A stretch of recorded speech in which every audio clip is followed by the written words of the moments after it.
بسم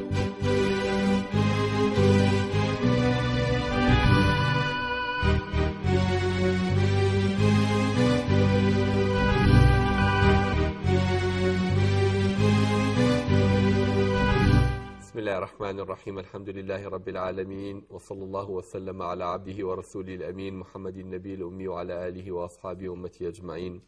اللهم يا رب اشرح لي صدري ويسر لي أمري واحلل عقدة من لساني يفقه قولي، اللهم آمين. وشكان براني برصة ورحمتي خواتان لبيت لعلقية يمشو ما عندها بشتواني خواهي قولة دچين خدمات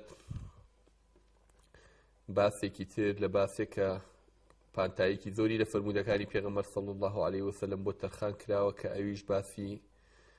فەضڵ و خوێندنی قورئانی پیرۆزە. سەبارەت بە قورئان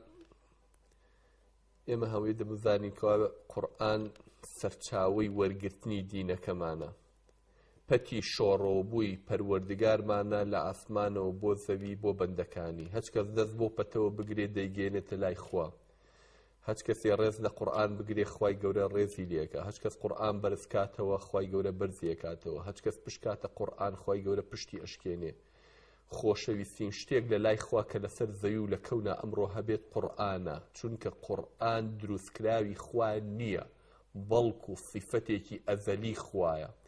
یەکێکە لە صیفاتە پیرۆزە جوانەکانی خوا، چونکە قورئان کەلامی خوایە، کەلامیش صیفەتی پەروەردگارمانە. لەبەرەوە قورئان خۆشەویستترین شتێکە لە لای پەروەردگارمان کە ئەمڕۆ لە لای ئێمەیە، و لەسەر پاداشێکە لەسەر قورئان ئەیداتەوە لەسەر هیچ شتێکی تر نایداتەوە، و غەضەبێکیش لەسەر قورئان ئەیگرێ کاتێک کە بێئەدەبی بکرێ بەرامبەری لەسەر هیچ شتێکی کە ئەو غەضەبە ناگرێت. هەچ کە زیاتر لە خوا نزیک بێتەوە با دەست بگرێ بە پەتەکەی خواوە کە قورئانە ئەیگێنێتە لای خوا. هەچ کەسێکیش خوا پەنامان بات ڕێز و حورمەتی قورئان نەزانێت، دڵنیا بێت لە دنیاشە خوای گەورە ڕێز و حورمەتی ئەشکێنێت، چ جاوی کە لە قیامەتیشا بە خەجاڵەتی ئەچێتەوە پەر دیوانی پەروەردگار. کۆمەڵێکی زۆر فەرمودەی پێغەمبەرمان هەیە صلی الله عليه وسلم سەبارەت بە قورئان و بە فەضلی قورئان، چونکە مامەڵەی پێغەمبەر صلی الله عليه وسلم و سەحابەکان لە ژیانی ڕۆژانەیانە بەردەوام لەگەڵ قورئانا بوو. لەبەرەوە ژماری فەرمودەکانی ئەجگار زۆرن لەو بارەوە، ئێمەش کۆمەڵێکی هەڵەبژێرینەوەی کە دەربارەی فەضلی قورئان و ئەجر و پاداشی خوێندنی قورئانە، ئەوانەی کە صحیحن و لەبەر دەستمانایە ئینشاءالله. عثمانی کوڕی عەفان ڕەزا و ڕەحمەتی خوای لێبێت بۆمانە گێڕێتەوە، دەڵێ پێغەمبەر صلی الله عليه وسلم فەرموویەتی خەیرکم من تعلم القورئان وعلمه، باشترین کەسی ئێوە ئەو کەسەیە کەوە فێری قورئان بێ و خەڵکیش فێری قورئان بکات. باشترین کەس لە ناوتانە ئەی ئومەتی محەممەد صلی الله عليه وسلم، ئەی موسڵمانینە، حەزەکەم زانین کێ باشترین کەسە لە ناوتانە. ئەمە قسەی ئێمە نییە، قسەی عالمێک نییە. عوسمانی کوڕی عەفان لە پێغەمبەرێک گێڕێتەوە صلی الله عليه وسلم، ئەڵێ گوێم لێ بۆ پێغەمبەر صلی الله عليه وسلم فەرموویەتی خەیرکم، باشترین کەستان ئەو کەسە لە هەمووتان خێرترە و پلەی بەرزترە و باشترە لە لای خوا من تعلم القورئان وعلمه، کە خۆی فێری قورئان بێ و خەڵکیش فێری قورئان بکات. ئەم حەدیثە بوخاری و موسلیم بۆمانە گێڕنەوە. لحديثك صحيح ترى كإمام الترمذي بما نجرته دل عبد الله كريم مسعود رضي رحمتي خوي لبيت لبيغمري صلى الله عليه وسلم دجرته كفرميتي من قرأ حرفا من كتاب الله فله به حسنة والحسنة بعشر أمثالها. هات كفي بيتك تنها بيتك نجوشك بيتك وكو ألف وكو ب م د هذه كلام بيتانا بكل بيتك أو قرآنك لقرآن ده يخوانيت خيرك بو أنثى خير جيك بداية والحسنة بعشر أمثالها. خيرك بو نثي وخيركش بو دقا دكرين لاي پروردگار. دالا پیغمبر صلی الله علیه و فرموی لا اقول الف لام میم حرف، نعلم الف لام میم حرفك بيتك بلكو، ولكن الف حرف ولام حرف وميم حرف. الف بوخوي حرفك، ميم بوخوي حرفك، لامش بوخوي حرفك. كاتب بكل بيتك لبيتكاني قرآن كاتك تو اي خوانيت بكل بيتكي، يعني كالي بسم الله الرحمن الرحيم بس أمن نوزده بحرفة، بس كوتي بسم الله الرحمن الرحيم نوزده خير بو أنسلك هل يكان يقبد بأكات الصد ونوت خير كاتك توب ظلي بسم الله الرحمن الرحيم جاور كاتك سورة يخويني لفرهشت إخوة تبارك وتعالى أو باداشي لسر قرآن داته لفرهشتي كي كان داته لفرموديك يا أبو هريرة بما نجرته رضا رحمة إخواني بدل بيغمري خاص صلى فرميتي ما اجتمع قوم في بيت من بيوت الله يتلون كتاب الله ويتدارسونه بينهم إلا نزلت عليهم السكينة وغشيتهم الرحمة وحفتهم الملائكة وذكرهم الله في من عنده.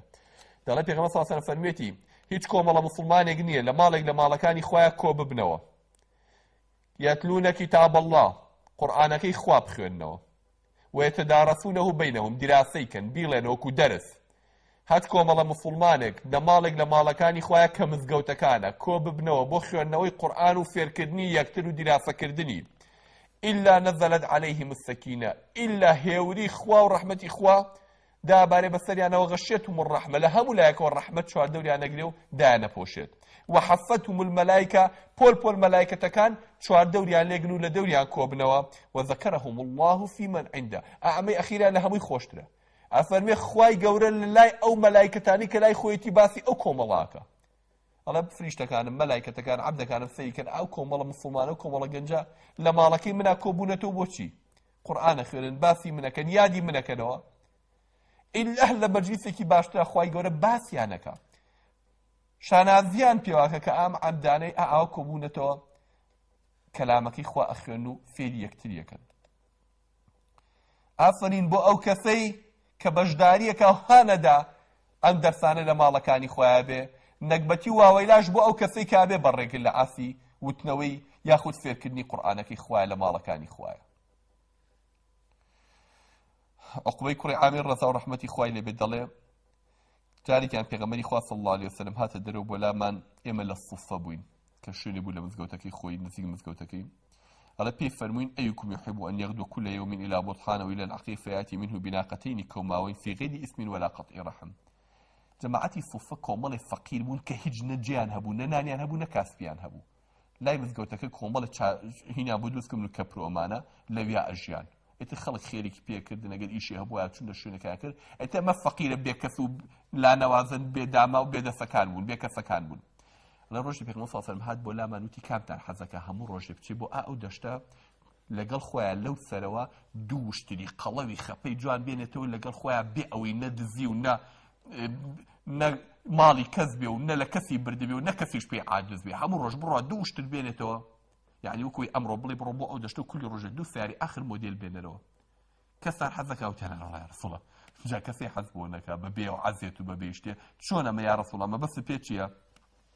فەرمووی ئەفەلا یەغدو ئەحەدوکم إلى المسجد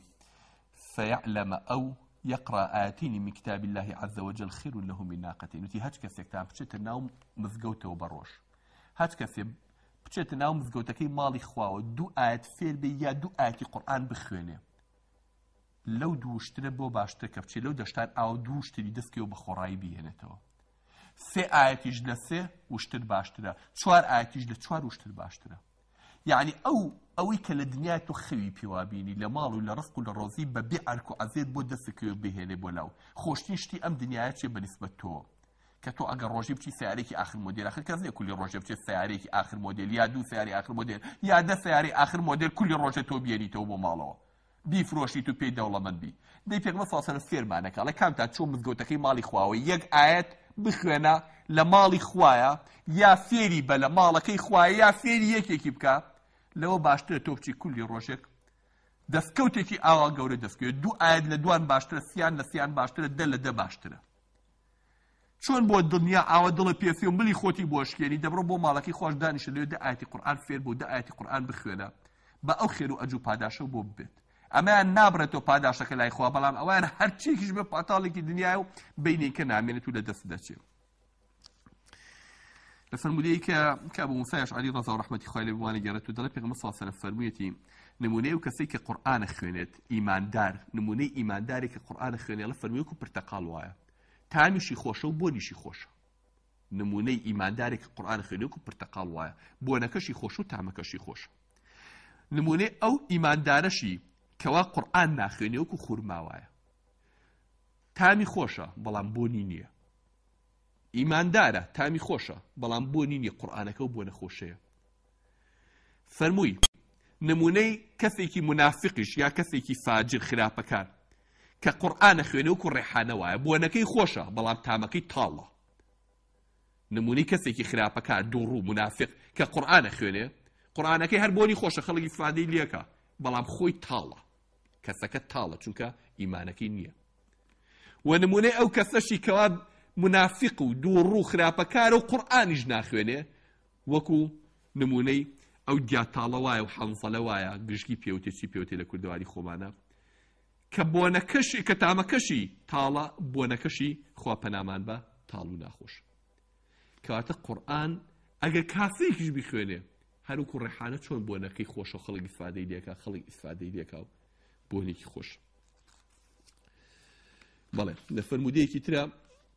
کە خاتو عایشە بۆمانە گەرەتەوە دەڵێ پێغەمبەر صلی الله عليه وسلم فەرموویەتی الماهر بالقرآن مع السفرة الكرام البررة والذي يقرأ القرآن ويتعتع فيه وهو عليه شاق له أجران أفرمي أو كفيك شارزايا لقرآن شارزايا لقرآن وبجواني أي خويني أول لقل ملايكة برزكاني خوايا بلا برزكان أو كفيك لقرآن شارزايا لقل أوانا درجي لقل أوانا ئەو کەسەشی کە قورئانە خوێنێ و بەڵام زێتی پێوا بینێ و بەباشی بووی نایەت و هەوڵی لەگەڵادا فێر بێ و غەڵەتی تیاکا و لە هەوڵدانایە فەرمێت خوای گەورە دوو دانەجار خێرەکەی بۆ نووسێت خێرەکەی دوو قاتە ئەوەی کە شارەزایە پلەی ئەمەندە بەرزە لای خوا لەگەڵ مەلایکەتە پلە بەرزەکانایە ئەمەندە ڕێزیە لای خوا ئەوەشی کە هەوڵەدا فێری بێ و زەحمەتە لەسەری و فێر نابێ و لەگەڵی خەریکە و لەسەری قورسە ئەفەرمێ خوا دوو جار خێری بۆ نووسێت کەواتە بە هەردوو بارەکە تۆ خێر بدەزەکەوێت لقى القرآن هر خير دزك هر خير دزجيله بيت فالمدير كتير أبو ذر ما نجرى تدرت غمري خاص صلى الله عليه وسلم يأخذ بيا ودوت يا رسول الله نصيحتك خير مكان بيفنوا عليك بتقوى الله فإنه رأس الأمر كله وتي دز بقنا بتقوى إخوة تقوى إخوة علي الأخوة بتلفخوا ببارزلوش عليك أخوة حرامي كردوا أو الثاني هم كاركه خود لحرام كان إخوة ورندي يتر أمت وثني إيشك وقرتوا أصلي إيشك بدستوا قالوا يا رسول الله نصيحتي كشمكا فنوي عليك بتلاوة القرآن دائما خواي بابن ببخنوي قرآن فإنه نور لك في الأرض وذخر لك في السماء لدنيا بودا ببروناكي رجو بشاندا بوش نبي بذخيريك لقيامتها بوت هلاجيري قرآن لدنيا ببروناكي رجو بشاندا قرآن حل مشكلة كان همو دنيا وبوكات رجي راس لدنيا بشاندا لم همو فتنة وآجاء وثليشيا وبربر وجماعة وحزب حزبين وكومل رجي راس بشاندا بيدل أمي راسه أمي غلطة فكروا برنامج هج كومل وهج دولة وهج جماعة وهج كثير بيني بينا بيك لتايت رازوكي قرآن وبيدل أمدي راسه أمدي غلطة أمدي حقه أمدي نحق النور نور رجي خلق روش نكاتو للدنيا بو قيامتش الذخيريك هي الذخيريك جاي أو بناك وبقي أو جورني لقيامته بلى لفرمودي كي جابري كوري عبد الله بما نجرته رضا رحمة إخوانه بدله بيغمبر صلى الله عليه وسلم فرموي القرآن شافع مشفع وماحل مصدق من جعله أمامه قاده إلى الجنة ومن جعله خلف ظهره ساقه إلى النار دله بيغمبر صلى الله عليه وسلم فرموي أم قرآن شفاعة كاره وشفاعتك شي قبول لا إخوة دفاع لي أكات باورش بدفاعك يكري قصي ورقي لي لبردم خوايا أم قرآن شفاعة كار وتكاكار وتكاكشي قبول لا إخوة هات كثير من جعله أمامه قاده إلى الجنة هات كثير قرآني خصة بيش خويوا بل يقري الرايك يشي لقل خويا بابو بهشت هات كثير كيش خصية بشت خويوا لدواء بالي بيواني فرياتنا أقريوا هات كثير قرآني خصة بيش خويوا كدي ببيشواي خوي وبدواء الروي أي بين أيجيني ببهشت هات كثير كيش قرآن كيف فريا بش خويوا قرآن كان لدواء بالي بيواني أو كثير فرياتنا وجهنم وخوابنا ماما كاتب بي ريز حرمته دفقرتني بقرآنوا تقول لا إخوان ريز حرمته دبيو خواي جورش ببهج ياخذ بجهنم بدقيني بله فرموده ذول الثربارد بريز حرمته جوري قرآن لا يبروردقار لفرموده كيك أبو مامي باهلي بمعنى جرته دله لبيغمبر النبي صلى الله عليه وسلم دي فرمو اقرأوا القرآن قرآن بخيرن حتى أتوان القرآن بخيرن فإنه يأتي يوم القيامة شفيعا لأصحابي روجي قيامة قرآن دي وكو شفاعة كاري بو كثاني كوا هلقري قرآن بنو خيرنري قرآن بن الله بي خيرن روجي قيامة شفاعة تنبوك قصي قرآن جرد ناكرته قلت ما قرآن كلامي خوايا كلامي صفتي خوايا كلامي خوايا يعني صفتي خوا قرآن هر هبوك وصفتك ذاتي الله هر أجمله دنيا هسينات واني كلميكي لزياد وكمكا چی برابر قرآن ناكريه چی برنامه خراب دانانه بو اوی قرآن عیبار کنو ناشیدینی کنو نقفانی لیم دوزنو لبر چاوی خلقی بخن برو هر قرآن هر برزه بتو شون كوتواني قرآن روج لدوای روج زیاء کن لقل قرآن هیج ناكري قرآن صفتي خوايا هج کسی شوق بالا قرآن خوايا شوخ يابي لشاخي قنديل هیچی بوله ناكري لعافتيا قورآن پەتی خوایە شۆڕ بۆ تۆ بەناو عەبدەکان دەفی پێوە بگرێ و بگەێنێتە لای خوا دژمنایەتی قورآن مەکە چونکە دژمنایەتی کردنی قورآن یعنی دژمنایەتی ذاتی ئەڵڵا لەگەڵ خواشا شەڕ ناکرێت بڕۆ شەڕ لەگەڵ یەکێکا بکە کە پێی بوێری تۆیە کە بەرپێی خۆت و سەلوتی خۆ بە باشی نابینی تۆیە کەوال ناوسکی خۆ بە باشی نابینیت هاتووی بەتەمای ڕەخنە لە کەلامی خوا بگریت کەلامی خوا عیبارکەی ئەو پەروەردگاری کە کەون و کائیناتی دروست کردووە قسەکەی ئەو بۆ بە دواکەوتن و کۆنەپەرستێتی یاساکەی خوا بە کەڵکی ئەمڕۆ نایە بچی بەرنامەیەکی پڕوپوش بێنی بچی کتێبێکی کە بێنی لەجێ قورئان دانیت و بیکەی بە بەرنامی میلەت و گەلەکەت هەچ کەس ئەم بێڕێزە بەرامبەر بە قورئان بنوێنێ ئەچێتە سەنگەری دوژمنانی خواوە هەچ کەسێکیش ڕێز لە قورئان بگرێ خوا ڕێزی لێ ئەگرێ قورئان هاتووە بۆ ئەوەی بەرنامەی ژیانمان بێ بۆ ئەوەی نووری ڕێگەمان بێ بۆ ئەوەی یاسا بێت بۆ ئەوەی کاری پێ بکەین لفرموديك يا پیغمبري خوا صلى الله عليه وسلم كما الله يجيء صاحب القرآن يوم القيامة أو كسيكوا قرآني لبرو قرآني خندو لقل قرآن أبو خاون قرآن بو هلقري قرآن بو صاحب القرآن يعني رفيق قرآن بو أو الرفيقاتي قرآني كردو لقيامتها ديت فيقول القرآن قرآن الله يا ربي حله أي پروردگارم بي پوشا جلي جواني لبركا چونکە خەڵک هەموو ڕوت و قوتە لە قیامەتە قورئان ئەڵێ یا ڕەبی حەلێ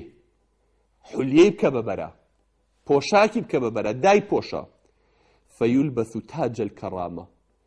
پێغەمبەر صلی الله علیه و سلم فەرمێ لەسەر داواکەی قورئان ئەم هاوڕێی قورئانە ئەم ڕەفیقی قورئانە تاجی ڕێزی لێ ئەندێ تاجی ڕێزی لێ ئەندێ ثم يقول يا ربي زده أي پروردگار بوي زياتري بري فيلبس حلة الكرامة إنجا بوشاكي ريزي لبركري بوشاكي ريز حرمدك لبيشا تاج حرمدك نسري قرآن الأخوة زياتري بري إنجا له بوشاكي ريز حرمتي أكري ببرا ثم يقول يا ربي ارضى عنه أي پروردگار لي راضيبة إنجا فيرضى عنه خواي قول الشفاعة وتكافي قرآن قبولك ولي راضيبة فيقال له اقرأ إنجا بيوتي عادي بخوانه عادي چەند قورآن خوێنەوە لە دنیا دی بخوێنە چەند خوێنبوو لێرە بیخوێنەرەوە وەرقە اقرأ وەرقە بخوێنە کولی ئاەتێک و سەرکەوە ويزداد بكل آية حسنة بكل آياتك خيري بو زيابت و بلاي برزبت و لباشتا كل آياتك اخوانو بلايكي لباشتا بو برزبت و خيركي بو زيابت ام حديثاش حسنة امامي ترمذي جرايتو ابن خزيمة جرايتو امامي حاكم جرايتو لفرموديكي كعبد الله كري عمري كري عاظم ما نجرته دلي بيغمري خوا صلى الله عليه وسلم فرموي يقال لصاحب القرآن اقرأ ورقة عليه بيغمر صلى الله عليه وسلم فرميتي بهاولوا رفيقي قرآن بوانين رفيقاتي قرآن يعني كدو دوستي قرآن بون بالرفيقة كان قرآن وتريد لقيامته بخوان سركون ورتل كما كنت ترتل في الدنيا شون للدنيا أو آتاند أهونيو أو خن بجواني ورز حرمة بدنيكي خوش خنوا ليرش أو أبي بخوني للدنيا شون خن أو بخنا فإن منزلك عند آخر آية تقرأها ما لكد لبهشتا بلكد لبهشتا لآخر آية شون خنوا للدنيا لير بخنا آخر آية كتابو لكوا وصاي أو مالي توي لبهشتا يعني دسك بالقرآن خنا للدنيا شون قرآن خنوا ليش سنة نبدلنا لكو آخر آيات خوندبو لدنيايا چند جاري خوندبو 10,000 آيات خوندبو 100,000 جارم آياتان خوندبو لكو آخر آيات خوند على علي ربسو مالكي خود او بليتوي لباشتا كاتب بپی قرآن خوند نکد بپی او آياتاني لدنيا خوندو تبلكن لباشتا ديار يكري جاكي حزكا بلكي برسل بي او قرآن او كلامك اخوة اي هاولي قرآن اي رفيقي قرآن اي هلقري قرآن اي اويك قرآن اللي برا دايم لخدمة قرآن اي بخوان لدنيا چەند بخوێنی ئەمەندە پلەی خۆت لە بەهەشتا بەرزەکەیتەوە لە قیامەتە پێدەوتی ئاخر ئاەت کە خوێن بود لێیا بخوێنە بۆ سەیتر و جێگەتە بەڵێ عەبدوڵای کوڕی عومەریش ڕەضا و ڕەحمەتی خۆی لەبێ دەڵێ پێغەمبەری خوا صلی الله علیه و سەلەم فەرمێتی حەسوودی دروست نییە بۆ هیچ کەسێ ئیلا لەسەر دووشت نەبێ حەسوودی دروستە بەخیلی بە یەکێبەری حەسادەتی پێبەری دروست نییە ئیلا لە دووشتان نەبێ رجل آتاه الله هذا الكتاب فقام به آناء الليل وآناء النهار بيا إخوائي قورا رزي داوتي أم قرآني ياوتي قرآني لبر الشو روش خليكي قرآن خذنا أما بلي خوذقة بلي جو كوابو معي خوذقة بخوذقة إخوة مش قرآن لبر بوايا قرآن بزانيا قرآن بخوانايا أما دروستا ورجل أعطاه الله مالا فتصدق به آناء الليل والنهار بيا إخوائي قورا باريكي داوتي بالشو بروش خليكي خير كدنا لي بلي خوذقة بلي جو كوابو معي ئاوا بمەخشایە ئینا دروست نییە بۆ هیچ شتێکە خۆزگە بخوازی بڵێ خۆزگە منی جواب بوومایە بۆ ئەم دوو شتە خوای گەورە ڕێگەی داوە. فرمودەیەکی تر هەست سەبارەت بە فەزلی قورئان پێغەمبەر صلی الله علیه و سلم دەفەرمێت الصيام والقرآن يشفعان للعبد ڕۆژی قیامەت دوو عەمەل هەیە شەفاعەت بۆ عەبدەکانەکەن یەک ڕۆژوو دوو قورئان و ڕۆژوو ئەو ڕۆژووی کە ئەیگری لەگەڵ قورئانە ڕۆژی قیامەت شەفاعەتی بۆکە. يقول الصيام ڕۆژۆکە دێتە بەردەمی پەروەردگار دەڵێ ربي إني منعته الطعام والشراب بالنهار فشفعني فيه ئەڵێ پەروەردگارە من بە ڕۆژ خواردن و ئاوم لەم پیاوە قەدەغە کردبوو دەتۆش ئەمڕۆ شەفاعەتی منی لەسەر قبوڵ بکە کەم ڕجاکەمی بۆ قبوڵ بکە ئەی پەروەردگارە من کە ناوم ڕۆژووە من کە ڕۆژووم من کە عەمەلێکم پێوتێ ڕۆژوو نەمهێشتووە ئەم پیاوە بە ڕۆژ لە بەیانی تا ئێوارە دەم لە نان و لە ئاوە بات دە پەروەردگارە دوعای منی لەسەر قبوڵ بکە. قورئانیش دێ ويقول القرآن ربي منعته النوم بالليل فشفعني فيه ئەڵێ قورئانیش ئەڵێ پەروەردگارە منیش بە شەو نەمەێژم پیاوە بخوێ هەر خەریکی خوێندنی من بوو بە شەو ئەم پیاوە بەدیار منەوە دائەریشت منی ئەخوێندەوە دیراسەی منی ئەکرد نوێژی ئەکرد شەو نوێژی ئەکرد و قورئانی تیا خوێن نەمێژ بخوێ بە شەو ئەوڵێ بە ڕۆژ خواردن و ئاو لێ مەنع کرد ئەمیش ئەڵێ بە شەو بەهۆی منەوە نەئەخەوت هەردووکیان دەخوای گیان بە ئێمەی بەخشە اینجا خوای گەورەش شەفاعەتەکەی قورئان و ڕۆژەکە قبوڵەکە لێ و عەفویەکە. ئەمە حەدیثی پێغەمبەر صلی الله علیه و سلم ڕۆژوو قورئان شەفاعەت بۆ عەبدەکەن لە ڕۆژی قیامەت. لە فەرمودەیەکی کەیە کە ئەنەسی کوڕی مالک بۆمانە گەڕێتەوە دەڵێ پێغەمبەری خوا صلی الله علیه و سلم فەرمووی ئین لله ئەهلین من الناس ئەڵێ ڕۆژێکیان پێغەمبەر صلی الله علیه و سلم پێوتین ئەزانن خوای گەورە کەسی هەیە لە ناو خەڵکە لە ناو خەڵک تۆ چۆن کەس و کارێ هەیە کەسی هەیە خوای گەورە کەسانێکی کردووە بە کەسی خۆی لە ناو خەڵکە وتیان من هم یا رسول الله تیان کێنەوانە کە خوای گەورە بە کەسی خۆی دائەنێن کەسە تایبەتەکانی خۆی دائەنێ فەرمووی ئەهل القورئان هم ئەهل الله وخاصته ئەوانەی ئەهلی قورئانن ئەوانە کەسی خوا و تایبەتەکانی خوان هەڵبژاردەکانی خوان دۆستی قورئان ئەوانەی کەسی قورئانن پیاوی قورئانن خزمەکاری قورئانن ئەوانە دۆستەکانی خۆ هەڵبژاردەی خوان لە ڕۆژی قیامەت. بەڵێ عمرانی کوڕی حسین ڕەزا و ڕەحمەتی خوای لێبێ دەڵێ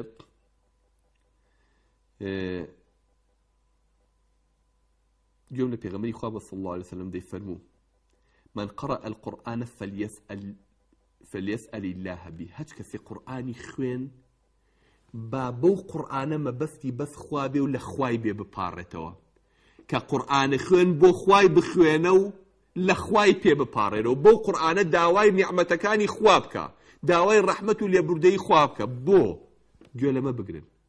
پێغەمبەر صلی الله عليه وسلم فەرمووی فإنه سيجيء أقوام يقرؤون القرآن يسألون به الناس چونکە لە دوای ئێوە لەم ئومەتەی منە کەسانێ پەیا ئەبن قورئانە خوێنن بۆ ئەوەی پارەی لە خەڵک پێ پەیا بکە. فإنه سيجيء أقوام کەسانێک دێن يقرؤون القرآن يسألون به الناس ئێوە قورئان خوێنن داوای لە خوا پێ بکەن بۆ چونکە لە دوای ئێوە کەسانێک دێ قورئان بۆ ئەوە خوێنێ بۆی پارەی لە خەڵک پێ بکێشێتەوە. خۆ گوێتان لێیاڵە چی ئەو کەسانەی تیجارەت بە قورئانەوەکەن و بە قورئان پارە پەیاکەن قورئانتان کردو بە مەصدەری تیجارەت و کاسبەکانتان پێغەمبەر صلی الله علیه و سلم فەرمی قورئان بخوێنن داوای پێ لە خوا بکەن کە ڕەحمەتتان پێ بکا و ڕزق و ڕۆزی و بەرەکەتان بەسەرا بڕێژێت چونکە لە دوایەوە کەسانێک دێ قورئان بۆ ئەوە خوێنێ پارەی پێ لە خەڵک وەربگرێ. فرمودی پێغەمبەر صلی الله عليه وسلم فرمودەکەش عمرانی کوڕی حسینی گێڕێتەوە ئیمامی تورموزی بۆمانە گێڕێتەوە صحیح لغیره لە فرمودەیەکی ئەبو هورەیرە ڕەضا و ڕەحمەتی خوای لێبێ دەڵێ پێغەمبەری خوا صلی الله عليه وسلم فەرمووی من قرأ القرآن وتعلمه وعمل به ألبس والداه يوم القيامة تاجا من نور ضوءه مثل ضوء الشمس. أفرمي پێغەمبەر صلی الله عليه وسلم فەرموویەتی هەچ کەسێ قورئانی خوێندەوە وتعلمه وفيري قرآن كبو وعمل به وكاري بيكن هج كس قرآن بخوينته وفيري ببي وكاري بيبكا روجي قيامت دايكو باوكي ديانن تاجق لنورة كنسري تشكو روناكي او تاجا لسسري دايكو باوكي وكو روناكي خوروايا هي دايكو باوكي يعني بهوي كراكور رز دايكو باوكي شي انده ويكسى والداه حلتان دايكو باوكي شي دو برگو دو پوشاکی حرمتیان نبرک لی لقیامتا لا تقوم لهم الدنيا هم الدنيا برگی ناگری اما دا جوانو بقیمتا فيقولان بما كسينا هذا دایک و باوکەڵێن پەروەردگارە ئەم ڕێز و حرمەتە ئەم پۆشاکە جوانە لە بری چی ئەم تاج و جلە جوانە ئەکرێبێنە فيقال بأخذ ولدكم القرآن چونکە کوڕەکەتان خستە بەر قورئان خوێندن ئێوە بوونە هۆکار کوڕەکەتان خستە بەر ڕێگەی قورئان خوێندن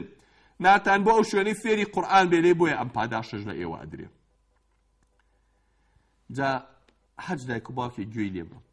ئەو دایک و باوکانە تازە من فێری قورئان نابم پیر بووم و لە دەستم دەرچوو بەخوا تازە فێری نابم